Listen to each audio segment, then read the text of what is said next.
अध्याय 3 जल संसाधन पृष्ठ 25। यहां एक चित्र में दो मित्रों पिंकी और चिंटू की वार्तालाप है। पहला मित्र: पिंकी, क्या तुमने टीवी पर उड़ीसा में आई बाढ़ पर दिल दहलाने वाली रिपोर्ट देखी? हे भगवान, उसने क्या प्रलय मचाया है।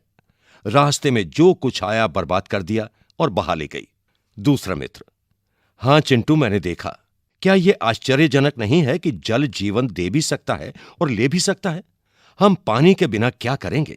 मेरे पिताजी मुझे बता रहे थे कि उनके कारखाने में बहुत सारी चीजों के लिए काफी जल की आवश्यकता होती है। क्या तुम जानते हो कि मशीनों को ठंडा करने के लिए भी जल की आवश्यकता होती है? कारखाना भी जल विद्युत संयंत्र द्वारा पैदा की हुई बिजली से चलता है। अब मैं समझ सकती हूं कि विभिन्न युगों में मानव नदियों और अन्य जल स्रोतों जैसे झरनों, झीलों, पोखरों और मरुद्यानों के आसपास क्यों बसता था। जैसा कि आप जानते हैं कि 3/4 धरातल जल से ढका हुआ है, परंतु इसमें प्रयोग में लाने योग्य अलवणीय जल का अनुपात बहुत कम है।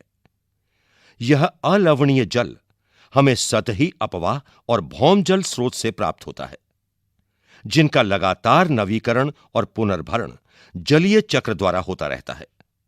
सारा जल जलीय चक्र में गतिशील रहता है, जिससे जल नवीकरण सुनिश्चित होता है। आपको आश्चर्य हो रहा होगा कि जब पृथ्वी का 3/4 भाग जल से घिरा है और जल एक नवीकरण योग्य संसाधन है, तब भी विश्व के अनेक देशों और क्षेत्रों में जल की कमी कैसे है? ऐसी भविष्यवाणी क्यों की जा रही है कि 2025 में 20 करोड़ लोग जल की नितांत कमी झेलेंगे? जल, कुछ तथ्य और आंकड़े। पॉइंट 1: विश्व में जल के कुल आयतन का 96.5% भाग महासागरों में पाया जाता है और केवल 2.5% अलवणीय जल है। विश्व में अलवणीय जल का लगभग 70% भाग एंटार्कटिका, ग्रीनलैंड और पर्वतीय क्षेत्रों में बर्फ की चादरों और हिमनदों के रूप में मिलता है, जबकि 30% से थोड़ा सा कम भौम जल के जलभृत अर्थात एक्वीफर के रूप में पाया जाता है। पॉइंट 2: भारत विश्व की वृष्टि का 4% हिस्सा प्राप्त करता है और प्रति व्यक्ति प्रति वर्ष जल उपलब्धता के संदर्भ में विश्व में इसका 133वां स्थान है। पॉइंट 3: भारत में कुल नवीकरण योग्य जल संसाधन 1897 वर्ग किलोमीटर प्रति वर्ष अनुमानित है। पॉइंट 4: भविष्यवाणी है कि 2025 तक भारत का एक बड़ा हिस्सा विश्व के अन्य देशों और क्षेत्रों की तरह जल की नितांत कमी महसूस करेगा। स्रोत: संयुक्त राष्ट्र विश्व जल विकास रिपोर्ट 2003। पृष्ठ 26। जल दुर्लभता और जल संरक्षण एवं प्रबंधन की आवश्यकता। जल के विशाल भंडार और इसके नवीकरण योग्य गुणों के होते हुए यह सोचना भी मुश्किल है कि हमें जल दुर्लभता का सामना करना पड़ सकता है।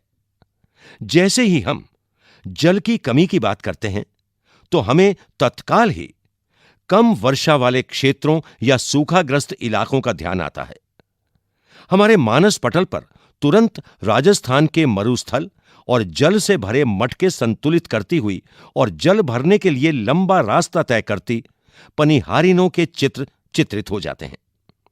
यह सच है कि वर्षा में वार्षिक और मौसमी परिवर्तन के कारण जल संसाधनों की उपलब्धता में समय और स्थान के अनुसार विभिन्नता है, परंतु अधिकतया जल की कमी इसके अतिशोषण, अत्यधिक प्रयोग और समाज के विभिन्न वर्गों में जल के असमान वितरण के कारण होती है।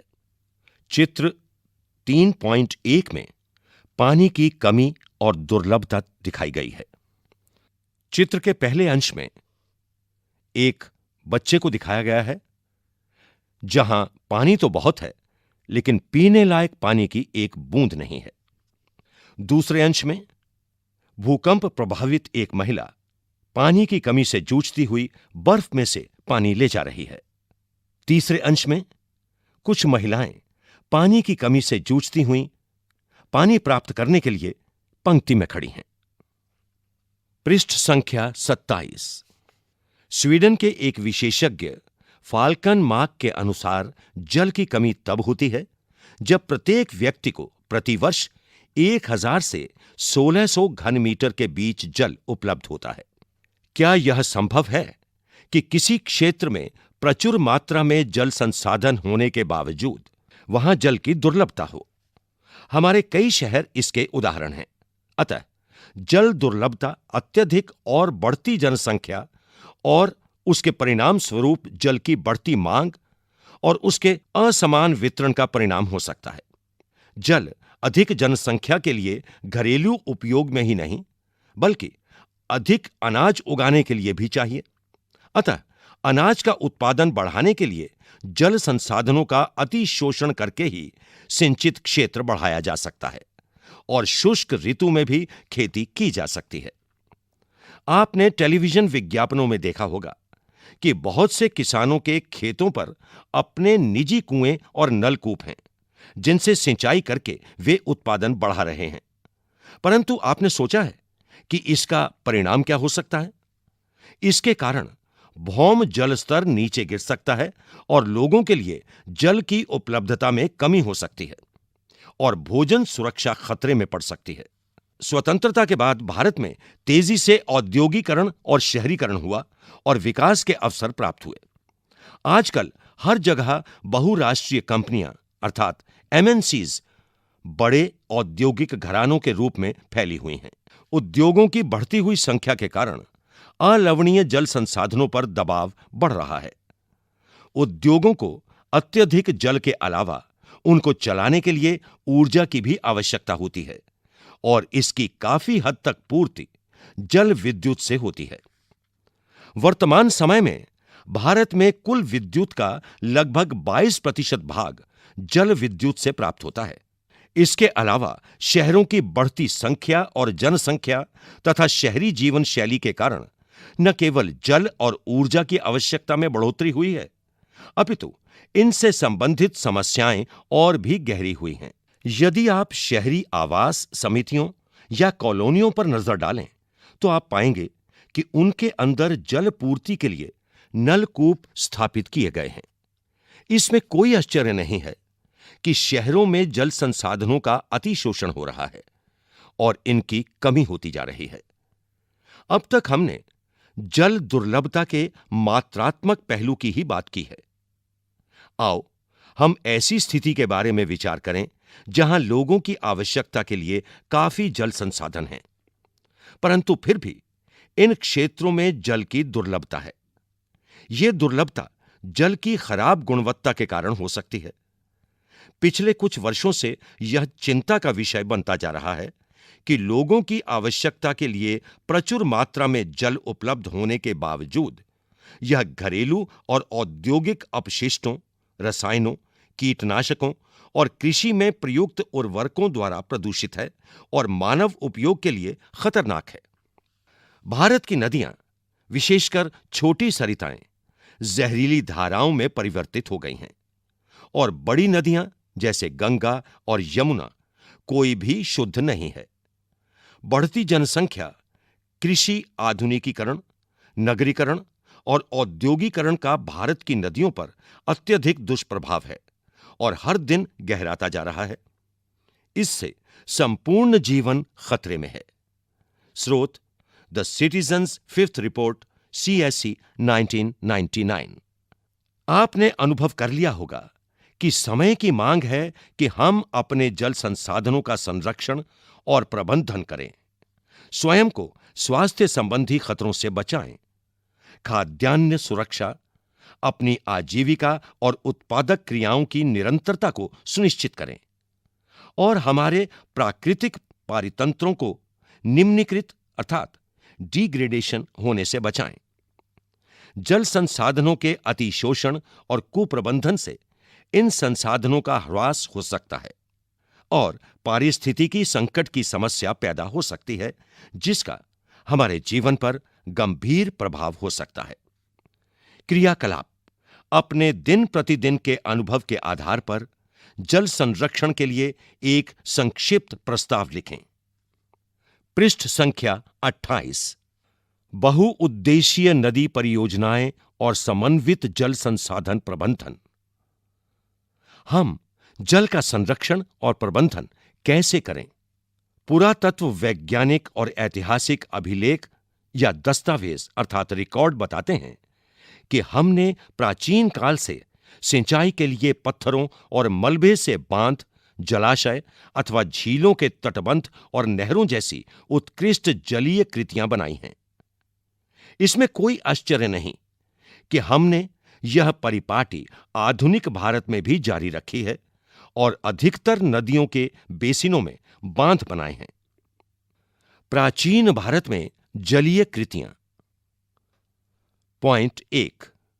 ईसा से 1 शताब्दी पहले इलाहाबाद के नजदीक श्रृंगवेरा में गंगा नदी की बाढ़ के जल को संरक्षित करने के लिए एक उत्कृष्ट जल संग्रहण तंत्र बनाया गया था।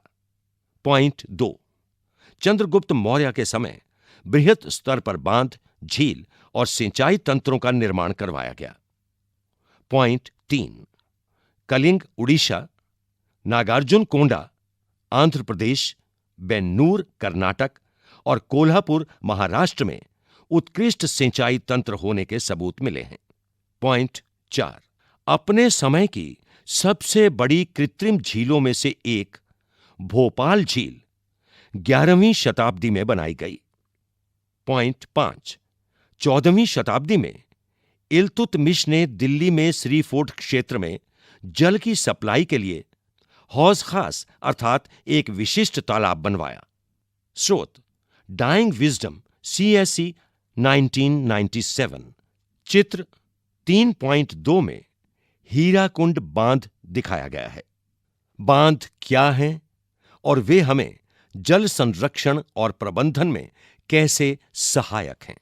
परंपरागत बांध नदियों और वर्षा जल को इकट्ठा करके बाद में उसे खेतों की सिंचाई के लिए उपलब्ध करवाते थे। आजकल बांध सिर्फ सिंचाई के लिए नहीं बनाए जाते, अपितु उनका उद्देश्य विद्युत उत्पादन, घरेलू और औद्योगिक उपयोग, जल आपूर्ति, बाढ़ नियंत्रण, मनोरंजन, आंतरिक नौचालन और मछली पालन भी है। इसलिए बांधों को बहुउद्देशीय परियोजनाएं भी कहा जाता है, जहां एकत्रित जल के अनेकों उपयोग समन्वित होते हैं। उदाहरण के तौर पर सतलुज ब्यास बेसिन में भाखड़ा नांगल परियोजना जल विद्युत उत्पादन और सिंचाई दोनों के काम में आती है। इसी प्रकार महानदी बेसिन में हीराकुंड परियोजना जल संरक्षण और बाढ़ नियंत्रण का समन्वय है। बांध बहते जल को रोकने, दिशा देने या बहाव कम करने के लिए खड़ी की गई बाधा है, जो आमतौर पर जलाशय, झील अथवा जल भरण बनाती है। बांध का अर्थ जलाशय से लिया जाता है, न कि इसके ढांचे से। अधिकतर बांधों में एक ढलवां हिस्सा होता है, जिसके ऊपर से या अंदर से जल रुक रुक कर या लगातार बहता है। बांधों का वर्गीकरण उनकी संरचना और उद्देश्य या ऊंचाई के अनुसार किया जाता है। संरचना और उनमें प्रयुक्त पदार्थों के आधार पर बांधों को लकड़ी के बांध, तटबंध बांध या पक्का बांध के अलावा कई उपवर्गों में बांटा जा सकता है। ऊंचाई के अनुसार बांधों को बड़े बांध और मुख्य बांध या नीचे बांध, मध्यम बांध और उच्च बांधों में वर्गीकृत किया जा सकता है। स्वतंत्रता के बाद शुरू की गई समन्वित जल संसाधन प्रबंधन उपागम पर आधारित बहुउद्देशीय परियोजनाओं को उपनिवेशन काल में बनी बाधाओं को पार करते हुए देश को विकास और समृद्धि के रास्ते पर ले जाने वाले वाहन के रूप में देखा गया। जवाहरलाल नेहरू गर्व से बांधों को आधुनिक भारत के मंदिर कहा करते थे। उनका मानना था कि इन परियोजनाओं के चलते कृषि और ग्रामीण अर्थव्यवस्था, औद्योगिकरण और नगरीय अर्थव्यवस्था समन्वित रूप से विकास करेगी। क्रियाकलाप। परंपरागत तरीकों से बांध बनाने की कला विधि और सिंचाई कार्यों के बारे में अधिक पता लगाएं। हमने आषाढ़ में फसलें बोई हैं, हम भद्रा में भादु लाएंगे। बाढ़ से दामोदर फैल गई है, नाव इसमें नहीं चलाएंगे। ओह दामोदर, हम आपके पैर पड़ते हैं, बाढ़ का कहर कुछ कम करो। भादु 1 साल बाद आएगा, अपनी सतह पर नाव चलने दो। यह लोकप्रिय भादु गीत दामोदर घाटी क्षेत्र में गाया जाता है, जो शोक की नदी कही जाने वाली दामोदर नदी में बाढ़ के दौरान आने वाली समस्याओं का वर्णन करता है। पृष्ठ संख्या 29। पिछले कुछ वर्षों में बहुउद्देशीय परियोजनाएं और बड़े बांध कई कारणों से परिनिरीक्षण और विरोध के विषय बन गए हैं। नदियों पर बांध बनाने और उनका बहाव नियंत्रित करने से उनका प्राकृतिक बहाव अवरुद्ध होता है, जिसके कारण तलछट बहाव कम हो जाता है और अत्यधिक तलछट जलाशय की तली पर जमा होता रहता है, जिससे नदी का तल अधिक चट्टानी हो जाता है और नदी जलीय जीव आवासों में भोजन की कमी हो जाती है। बांध नदियों को टुकड़ों में बांट देते हैं, जिससे विशेषकर अंडे देने की ऋतु में जलीय जीवों का नदियों में स्थानांतरण अवरुद्ध हो जाता है। बाढ़ के मैदान में बनाए जाने वाले जलाशयों द्वारा वहां मौजूद वनस्पति और मिट्टियां जल में डूब जाती हैं, जो कालांतर में अपघटित हो जाती हैं। बहुउद्देशीय परियोजनाएं और बड़े बांध नए सामाजिक आंदोलनों जैसे नर्मदा बचाओ आंदोलन और टिहरी बांध आंदोलन के कारण भी बन गए हैं। इन परियोजनाओं का विरोध मुख्य रूप से स्थानीय समुदायों के वृहद स्तर पर विस्थापन के कारण है। आमतौर पर स्थानीय लोगों को उनकी जमीन, आजीविका और संसाधनों से लगाव एवं नियंत्रण देश की बेहतरी के लिए कुर्बान करना पड़ता है। इसलिए अगर स्थानीय लोगों को इन परियोजनाओं का लाभ नहीं मिल रहा है, तो किसको मिल रहा है? शायद जमींदारों और बड़े किसानों को, या उद्योगपतियों और कुछ नगरीय केंद्रों को। गांव के भूमिहीनों को लीजिए, क्या वे वास्तव में ऐसी परियोजनाओं से लाभ उठाते हैं? नर्मदा बचाओ आंदोलन एक गैर सरकारी संगठन अर्थात एनजीओ है, जो जनजातीय लोगों, किसानों, पर्यावरणविदों और मानवाधिकार कार्यकर्ताओं को गुजरात में नर्मदा नदी पर सरदार सरोवर बांध के विरोध में लामबंद करता है। मूल रूप से शुरू में यहां आंदोलन जंगलों के बांध के पानी में डूबने जैसे पर्यावरणीय मुद्दों पर केंद्रित था। हाल ही में इस आंदोलन का लक्ष्य बांध से विस्थापित गरीब लोगों को सरकार से संपूर्ण पुनर्वास सुविधाएं दिलाना हो गया है। लोगों ने सोचा कि उनकी यातनाएं व्यर्थ नहीं जाएंगी। विस्थापन का शोक स्वीकार किया, यह विश्वास करके कि सिंचाई के प्रसार से वे माला माल हो जाएंगे। प्राय रिहंद के उत्तरजीवियों ने हमें बताया कि उन्होंने अपने कष्टों को देश के लिए कुर्बानी के रूप में स्वीकार किया, परंतु अब 30 साल के कड़े अनुभव के बाद, जब उनकी आजीविका और अधिक जोखिमपूर्ण हो गई है, पूछते जा रहे हैं, हमें ही देश के लिए कुर्बानी देने के लिए क्यों चुना गया? स्रोत S Sharma, valley of the river, tribal conflicts over development in Narmada valley, A Baviskar 1995 से उद्धृत।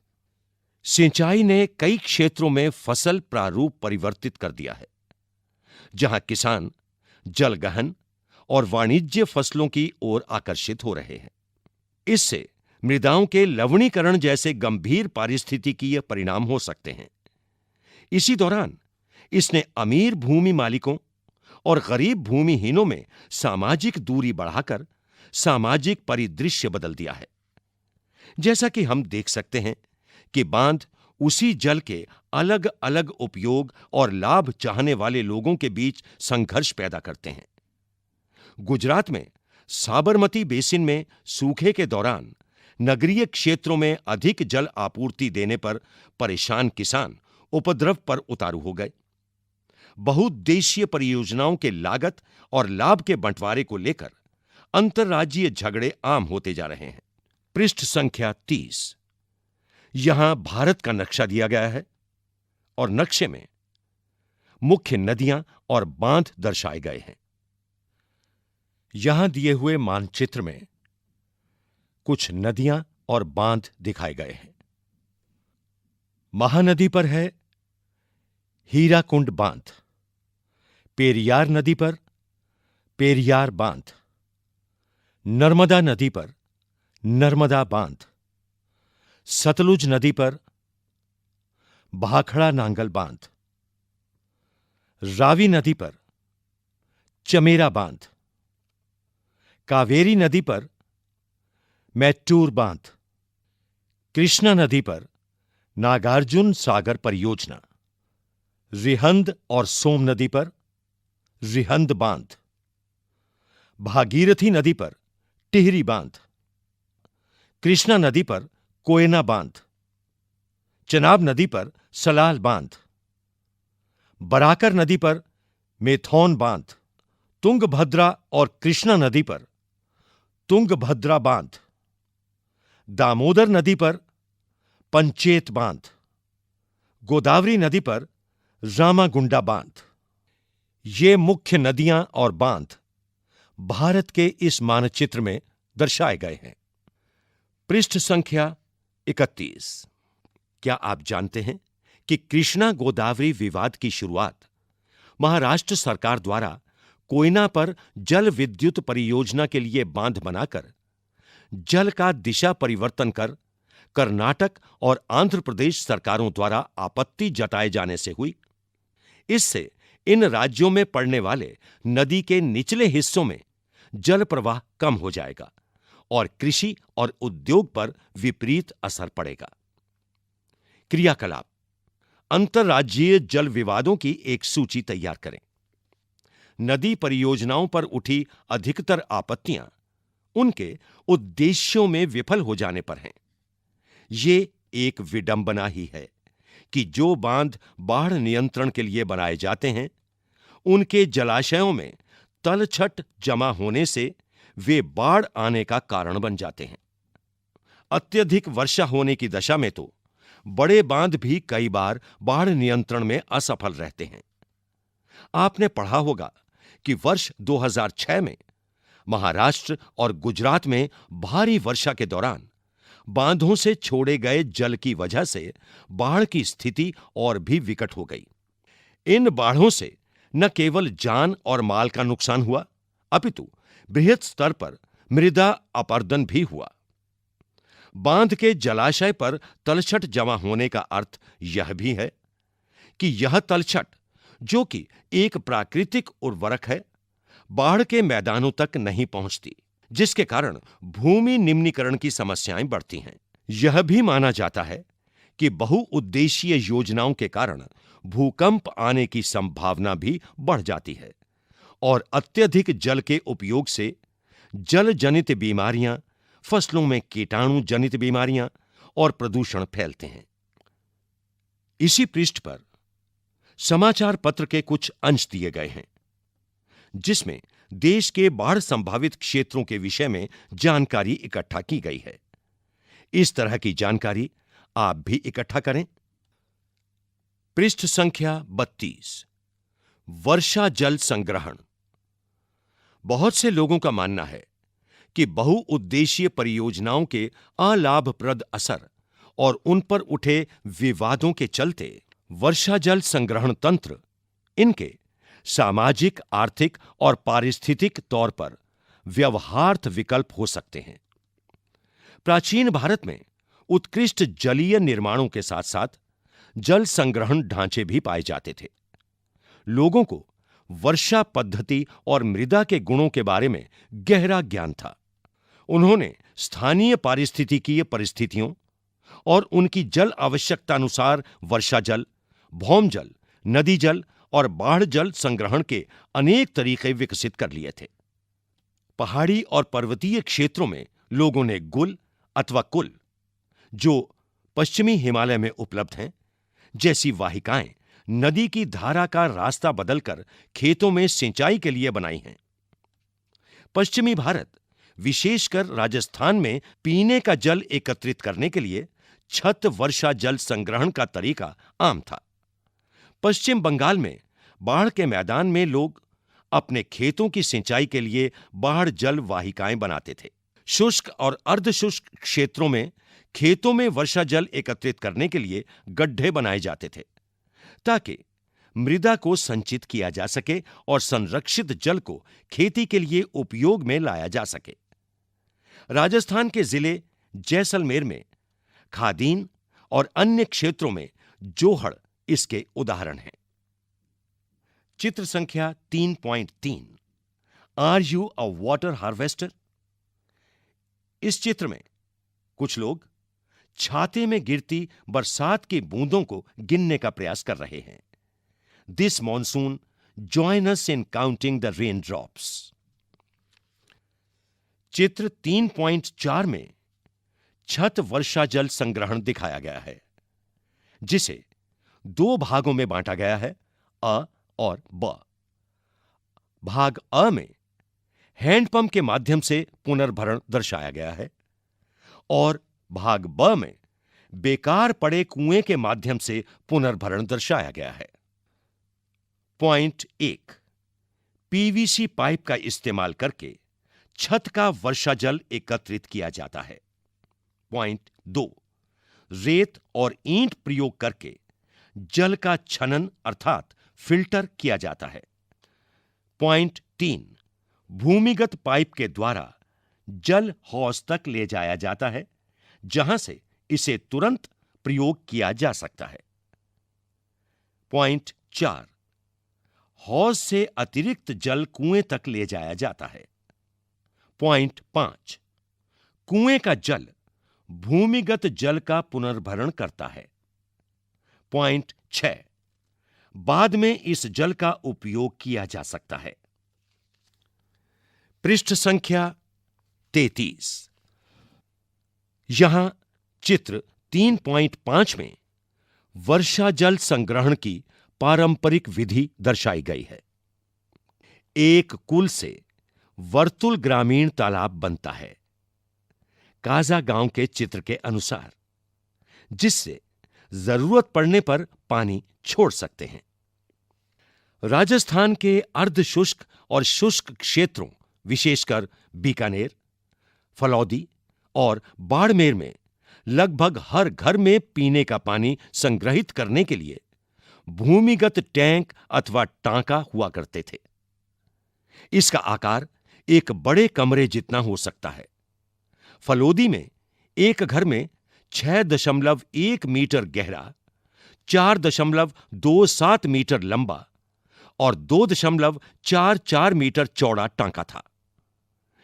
टांका यहां सुविकसित छत वर्षा जल संग्रहण तंत्र का अभिन्न हिस्सा होता है, जिसे मुख्य घर या आंगन में बनाया जाता था। वे घरों की ढलवां छतों से पाइप द्वारा जुड़े हुए थे। छत से वर्षा का पानी इन नलों से होकर भूमिगत टांका तक पहुंचता था, जहां इसे एकत्रित किया जाता था। वर्षा का पहला जल छत और नलों को साफ करने में प्रयोग होता था और उसे संग्रहित नहीं किया जाता था। इसके बाद होने वाली वर्षा का जल संग्रह किया जाता था। टांका में वर्षा जल अगली वर्षा ऋतु तक संग्रहित किया जा सकता है। यह इसे जल की कमी वाली ग्रीष्म ऋतु तक पीने का जल उपलब्ध करवाने वाला जल स्रोत बनाता है। वर्षा जल अथवा पालर पानी, जैसा कि इसे इन क्षेत्रों में पुकारा जाता है, प्राकृतिक जल का शुद्धतम रूप समझा जाता है। कुछ घरों में तो टांकों के साथ भूमिगत कमरे भी बनाए जाते हैं, क्योंकि जल का यह स्रोत इन कमरों को भी ठंडा रखता था, जिससे ग्रीष्म ऋतु में गर्मी से राहत मिलती है। एक रोचक तथ्य, मेघालय की राजधानी शिलांग में छत वर्षा जल संग्रहण प्रचलित है। यह रोचक इसलिए है क्योंकि चेरापूंजी और मौसिनराम, जहां विश्व की सबसे अधिक वर्षा होती है, शिलांग से 55 किलोमीटर की दूरी पर ही स्थित है और यह शहर पीने के जल की कमी की गंभीर समस्या का सामना करता है। शहर के लगभग हर घर में छत वर्षा जल संग्रहण की व्यवस्था है। घरेलू जल आवश्यकता की कुल मांग के लगभग 15 से 25% हिस्से की पूर्ति छत जल संग्रहण व्यवस्था से ही होती है। क्रियाकलाप, अपने क्षेत्र में पाए जाने वाले अन्य वर्षा जल संग्रहण तंत्रों के बारे में पता लगाएं। यह दुख की बात है कि आज पश्चिमी राजस्थान में छत वर्षा जल संग्रहण की रीति इंदिरा गांधी नहर से उपलब्ध 12मासी पेयजल के कारण कम होती जा रही है। हालांकि कुछ घरों में टांकों की सुविधा अभी भी है, क्योंकि उन्हें नल के पानी का स्वाद पसंद नहीं है। सौभाग्य से आज भी भारत के कई ग्रामीण और शहरी क्षेत्रों में जल संरक्षण और संग्रहण का यह तरीका प्रयोग में लाया जा रहा है। कर्नाटक के मैसूर जिले में स्थित एक सुदूर गांव गंडाथूर में ग्रामीणों ने अपने घर में जल आवश्यकता पूर्ति छत वर्षा जल संग्रहण की व्यवस्था की हुई है। गांव के लगभग 200 घरों में यह व्यवस्था है और इस गांव ने वर्षा जल संपन्न गांव की ख्याति अर्जित की है। यहां प्रयोग किए जा रहे वर्षा जल संग्रहण ढांचों के बारे में अधिक जानकारी के लिए चित्र 3.4 को देखें। इस गांव में हर वर्ष लगभग 1000 मिलीमीटर वर्षा होती है और 10 भराई के साथ यहां संग्रहण दक्षता 80% है। यहां हर घर लगभग प्रत्येक वर्ष 50,000 मीटर जल का संग्रह और उपयोग कर सकता है। 20 घरों द्वारा हर वर्ष लगभग 10 लाख लीटर जल एकत्रित किया जाता है। चित्र 3.6 यह दर्शाने का प्रयास कर रहा है कि छत जल संग्रहण थार के सभी शहरों और ग्रामों में प्रचलित था। वर्षा जल जो कि घरों की ढालू छतों पर गिरता है, उसे पाइप द्वारा भूमिगत टांका के अंदर ले जाते हैं। भूमि में गोल छिद्र मुख्य घर अथवा आंगन में बना होता है। चित्र में दर्शाया गया है कि जल पड़ोसी की छत से एक लंबे पाइप के द्वारा लाया जाता है।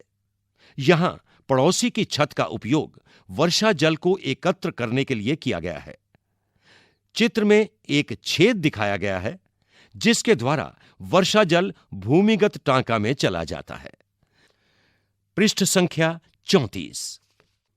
चित्र 3.7 में बांस ड्रिप सिंचाई प्रणाली के कुछ अलग अलग चित्र दिखाए गए हैं। बांस ड्रिप सिंचाई प्रणाली मेघालय में नदियों व झरनों के जल को बांस द्वारा बने पाइप द्वारा एकत्रित करने की 200 वर्ष पुरानी विधि प्रचलित है।